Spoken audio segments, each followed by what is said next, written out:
इस गहन पड़ताल में आपका स्वागत है। आज का विषय है इल्यूमिनाटी। एक ऐसा नाम जो रहस्य और आप कह सकते हैं अनगिनत कहानियों से घिरा है। बिल्कुल। हमारे पास एक स्रोत है, इल्यूमिनाटी तथ्य और मिथक।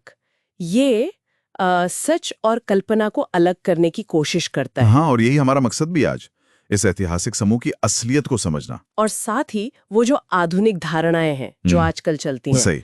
तो ये नाम जो अक्सर मतलब मशहूर हस्तियों से या अजीब से प्रतीकों से जोड़ा जाता है, आखिर है क्या?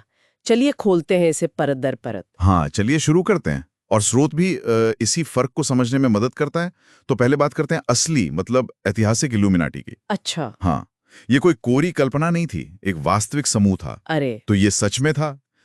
कब कब और कहाँ था ये? ये इसकी स्थापना हुई थी 1 मई 1776 को बवेरिया में। बवेरिया, जो आज जर्मनी का हिस्सा है। हाँ बिल्कुल। हाँ। और संस्थापक थे एडम वेशहॉप्ट। वो कानून के प्रोफेसर थे, एडम वेशहॉप्ट। और इल्यूमिनाटी का मतलब आपने कहा था कुछ? हाँ, इल्यूमिनाटी ये लैटिन शब्द है। इसका मतलब है प्रबुद्ध जन। प्रबुद्ध जन, इनलाइटन वंस। हाँ बिल्कुल, मतलब वो लोग जो ज्ञान की रोशनी फैलाना चाहते थे, तर्क की रोशनी। सुनने में तो काफी गंभीर लगता है। इनका मकसद क्या था फिर? क्या ये मतलब जैसे वो फ्री मेसन्स होते हैं वैसे किसी गुप्त संगठन जैसे थे? देखिए, कुछ समानताएं थी, जैसे गुप्त समाज वाली संरचना वो तो थी। वो तो थी। फ्री मेसन एक तरह का मॉडल जरूर थे उनके लिए। अच्छा। लेकिन इल्यूमिनाटी का जो मुख्य उद्देश्य था वो था तर्क संगत सोच को बढ़ावा देना, धर्मनिरपेक्षता, अभिव्यक्ति की स्वतंत्रता। वो उस जमाने के मतलब 18वीं सदी के धार्मिक कट्टरपंथ और जो राजशाही की असीम शक्ति थी उसका विरोध कर रहे थे। ज्ञान और तर्क के जरिए विरोध, जी जिसे बाद में शायद गलत समझ लिया गया। बिल्कुल संभव है, शायद नियंत्रण की चाहत मान लिया गया उसे। लेकिन ये समूह कितना कितना प्रभावशाली था? क्या ये वाकई दुनिया बदलने वाले थे? यहीं पर हकीकत और मिथक का जो फर्क है वो साफ हो जाता है। अच्छा, कैसे? देखिए, ऐतिहासिक इल्यूमिनाटी असल में काफी छोटा समूह था और ज्यादा चला भी नहीं, मतलब अल्पकालिक था। कितना छोटा अंदाजन? अपने चरम पर भी इसमें मुश्किल से कोई 2000 सदस्य रहे होंगे। बस 2000? हाँ, और 1780 के दशक के अंत तक आते आते बवेरियन सरकार ने इस पर बैन लगा दिया था, इसे गैर कानूनी घोषित कर दिया। ओह, तो मतलब ऐतिहासिक रूप से देखें तो इनका प्रभाव बहुत ही सीमित था। हाँ, बहुत सीमित, खत्म हो गया समूह। ठीक है, तो ये था वो छोटा असली इल्यूमिनाटी जो खत्म हो गया। लेकिन आज जब लोग इल्यूमिनाटी कहते हैं तो उनके दिमाग में ये वाली तस्वीर तो नहीं होती। बिल्कुल नहीं। यहाँ से कहानी में वो दिलचस्प मोड़ आता है ना? एकदम सही।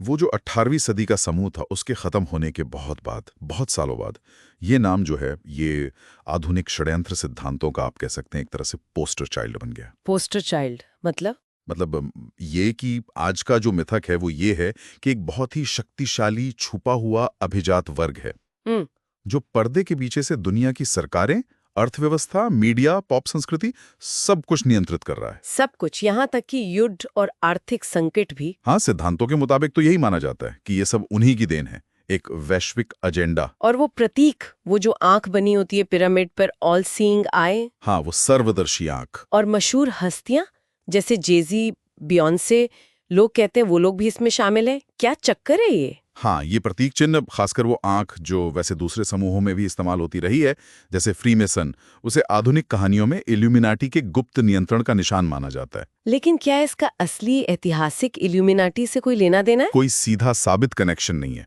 जहां तक मशहूर हस्तियों की बात है, जेजी, बियॉन्से, कान्ये वेस्ट और भी कई नाम हैं, उन पर सदस्य होने के आरोप लगते रहते हैं। किस आधार पर? अक्सर उनके किसी हाथ के इशारे या किसी गाने के बोल या किसी तस्वीर के आधार पर। लेकिन क्या इसका कोई सबूत है, कोई ठोस चीज? बिल्कुल नहीं। यही ध्यान देने वाली बात है। इन दावों के पक्ष में आज तक कोई भी पुख्ता विश्वसनीय सबूत सामने नहीं आया है। तो मतलब आज जो हम इल्यूमिनाटी की कहानियां सुनते हैं उनका कोई ठोस आधार नहीं है, ये सब बस हवा में है? मौजूदा जानकारी और सबूतों के हिसाब से तो यही लगता है।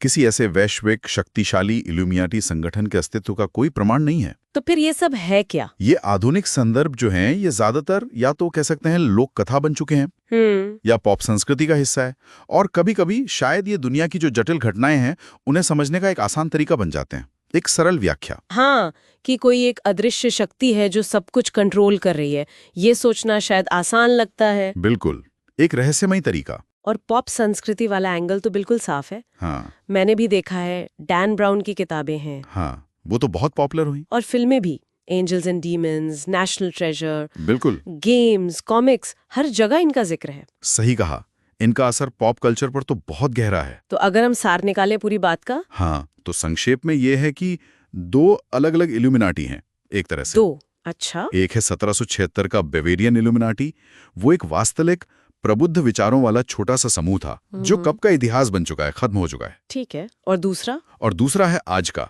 वो षड्यंत्र वाला इल्यूमिनाटी। ये एक व्यापक मिथक है, एक कहानी जिसके मुताबिक एक कोई छायादार संगठन दुनिया चला रहा है, लेकिन जिसका कोई सबूत नहीं है। बिल्कुल, जिसकी मौजूदगी महज अटकलें हैं, सबूत कोई नहीं। बिल्कुल साफ हो गया। तो जाते जाते श्रोताओं के सोचने के लिए एक सवाल छोड़ जाते हैं। हाँ जरूर, कैसे इतिहास का एक छोटा सा, लगभग भुला दिया गया समूह आज इतने बड़े, इतने वैश्विक षड्यंत्र के मिथक का केंद्र बन गया। ये चीज, ये विचारों के फैलने के तरीके के बारे में और शायद हमारे डरों के बारे में हमें क्या सिखाती है?